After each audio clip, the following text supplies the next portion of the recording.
भाइयों बहनों, हम सब जानते हैं कि प्रदेश में लगभग 1,90,000 आंगनबाड़ी केंद्र संचालित हैं, जिनमें 2 करोड़ से अधिक लाभार्थी इन सभी आंगनबाड़ी केंद्रों में पंजीकृत हैं। इन सभी केंद्रों में जो 6 प्रकार की सेवाएं हैं, अनुपूरक पुष्टाहार है, शाला पूर्व शिक्षा का है, स्वास्थ्य जांच का है, संदर्भन सेवाओं का है, टीकाकरण का है, पोषण एवं स्वास्थ्य शिक्षा, ये सभी कार्यक्रम वहां पर पहले से संचालित हो रही हैं। इन सभी योजनाओं को ध्यान में रख करके ये पहली बार हम लोग प्रदेश में कर रहे हैं कि 3 से 6 वर्ष तक के बच्चों को, जिनमें 80 लाख ऐसे बच्चे हैं जो पंजीकृत किए गए हैं, उन्हें हॉट कुक मील उपलब्ध कराने के कार्य का जहां पे हम शुभारंभ कर रहे हैं।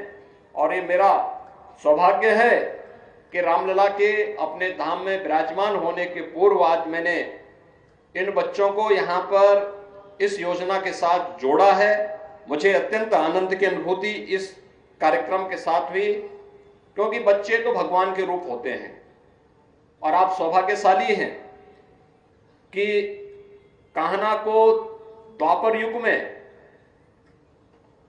यशोदा मैया ने बचपन में उनको पाला होगा, पोसा होगा। आज तो आपको ऐसे सैकड़ों कान्हाओं को उनकी सेवा करने का, उनके पोषण करने का, उनको स्वस्थ रखने का और सशक्त भारत की आधारशिला को मजबूत रखने का सौभाग्य प्राप्त हो रहा है।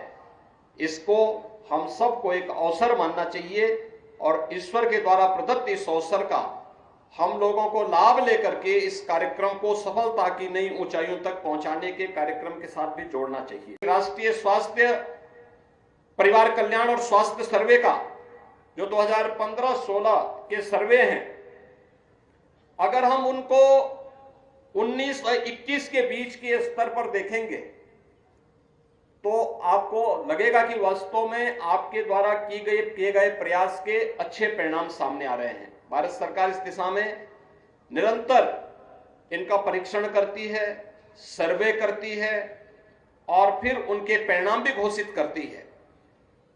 जो गत परिणाम हैं 15-16 की तुलना में 19 से 21 के बीच के, वह काफी उसमें सुधार हुआ है और मेरा अनुमान है कि 23 और 24 के बीच के जब परिणाम आएंगे तो हम नेशनल एवरेज से भी आगे हमें ले जाने में इसमें मदद मिलेगी। खासतौर पर बच्चों में एनीमिया में के स्तर में 5.1% का सुधार, स्टंटिंग में 6.6% का सुधार, यानी उसकी जो हाइट है, अल्प वजन में 7.4% का सुधार, सूखापन में 0.6% का सुधार, ये सभी जहां इन पिछले 4 वर्षों के दौरान देखने को मिले, और वहीं 16 की तुलना में जो शिशु मृत्यु दर थी 1000 पे 43 थी, आज वह घट करके 2020 में यह 1000 पे 38 हुई है। और इसको अगर हम देखेंगे, आज की तुलना में देखेंगे तो काफी इसमें सुधार हुआ है।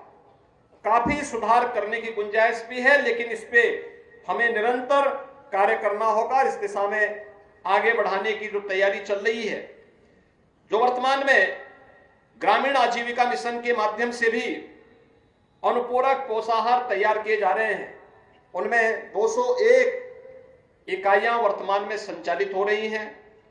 इसके माध्यम से आंगनबाड़ी लाभार्थियों को क्षेत्रीय स्तर पर ही तैयार जो फोर्टिफाइड अनुपूरक पोषाहार है, यह स्थानीय स्तर पर ही महिला स्वयंसेवी समूहों के द्वारा संचालित किया जा रहा है और इसके माध्यम से 60,000 से अधिक महिला स्वयंसेवी समूहों को वहां पर आर्थिक स्वावलंबन के साथ जुड़ने का अवसर भी प्राप्त हुआ है।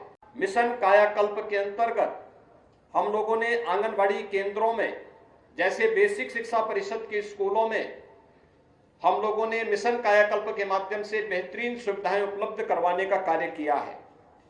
मुझे एक बेसिक शिक्षा परिषद के कई विद्यालयों में जाने का अवसर प्राप्त हुआ। 2015-16 की तुलना में जब हम लोग इसकी तुलना आज के स्तर पर करते हैं तो इसमें छात्रों की संख्या में भी बढ़ोतरी हुई है। वहां पर शिक्षा के स्तर में भी काफी सुधार हुआ है और साथ ही साथ वहां की जो बुनियादी सुविधाएं हैं, लगभग हर विद्यालय में टॉयलेट की 2 बालक और बालिकाओं के लिए टॉयलेट बने हैं, शुद्ध पेयजल उपलब्ध करवाने की कार्रवाई हुई है, स्मार्ट क्लास अधिकतर विद्यालयों में उपलब्ध करवाए जा चुके हैं। बच्चों को वहां पर हम लोग न केवल यूनिफॉर्म उपलब्ध करा रहे हैं बल्कि जूता मोजा भी उपलब्ध करा रहे हैं, स्वेटर भी उपलब्ध करा रहे हैं और मिड डे मील की क्वालिटी में भी पहले की तुलना में काफी सुधार उन सभी क्षेत्रों में देखने को मिला है। ये जो सुधार है, ये जो कार्यक्रम है, इसी तर्ज पर हम आंगनवाड़ी केंद्रों को भी बना सकें। बहुत सारी जगह आंगनवाड़ी केंद्रों के लिए विकास प्राधिकरण ने लैंड भी उपलब्ध कराई और भवन निर्माण का कार्य भी वो कर रहे हैं। बहुत सारी जगह नगर विकास विभाग इस मामले में योगदान दे रहा है, कुछ जगह पंचायती राज विभाग ने भी इसमें योगदान दिया है। और आज मुझे बताते हुए प्रसन्नता है कि हम लोग यहां पर एक साथ 3400 एक आंगनबाड़ी केंद्रों पर, जिनकी लागत 402 करोड़ रुपए है, इनके शिलान्यास को भी हम एक साथ करने जा रहे हैं, जिनके माध्यम से ये आंगनबाड़ी केंद्रों के अपने भवन, स्वयं के भवन उपलब्ध होंगे। और स्वयं के भवन उपलब्ध होंगे तो स्वाभाविक रूप से वहां पे उन बच्चों के देखभाल से संबंधित, उनके पोषण से संबंधित, उनके अन्य तमाम खेल कूद की गतिविधियों से संबंधित, खेल खेल में उनके पढ़ाई की व्यवस्था भी हो सके, इससे संबंधित तमाम अन्य गतिविधियों को आगे बढ़ाने में भी उसके माध्यम से मदद मिल सकती है। और आज एक नया कार्यक्रम ये बना है, इस पुलिस लाइन में कार्यक्रम है, यहाँ के कंपोजिट विद्यालय में हम लोगों ने इस योजना का शुभारंभ किया है। तो यहाँ पर पुलिस कर्मियों के लिए भी, जो अयोध्या पुलिस लाइन है, यहाँ पर पुलिस कर्मियों की अवस्थापना सुविधा के लिए उनके लिए G+12 ए और बी ब्लॉक के रूप में हम लोगों ने 2 भवनों का आज यहाँ पे लोकार्पण भी किया है, जिन पर लगभग 23 करोड़ 29 लाख रुपए खर्च हुए हैं। इनमें लिफ्ट भी है, एक लिफ्ट 8 पैसेंजर की है, एक लिफ्ट 16 पैसेंजर की है। क्वालिटी के साथ कार्य हुआ है और यह कार्य समयबद्ध तरीके से, यानी हम लोगों ने इसका शिलान्यास 6 मार्च 2020 को किया था और मार्च 2020 में कोरोना महामारी आ गई थी। उस सब के बावजूद 12-12 मंजिलें ये भवन पुलिस की बेहतर अवस्था, जो आवासीय सुविधा है, उसके लिए बनकर के तैयार हुए हैं। इसी प्रकार की सुविधा हम लोग प्रदेश भर के सभी पुलिस लाइन में उपलब्ध करवाने का कार्य कर रहे हैं। सभी पुलिस लाइन में ज्यादातर में बन चुके हैं। यही हम हर थाना स्तर पर भी पुलिस कार्मिकों के लिए, क्योंकि जब हम लोग पहले देखते थे उनके जो बंकर होते थे, जो बैरक होते थे, बहुत ही जर्जर हालत में थे। मुझे एक बार लखनऊ में भी जाने का अवसर प्राप्त हुआ था, उनके जब बैरक में मैं गया था तो मैं देख रहा था कि पूरी छत टूटी हुई थी। तो एक पुलिसकर्मी वहां एक टूटी हुई चारपाई में लेटा हुआ था। मैं अचानक वहां घुसा, वो बेचारा आंखें मलने लग गया। उसको आश्चर्य हो रहा था कि मैं सही उसके सामने हूं या सपने में वो सामने आया हूं।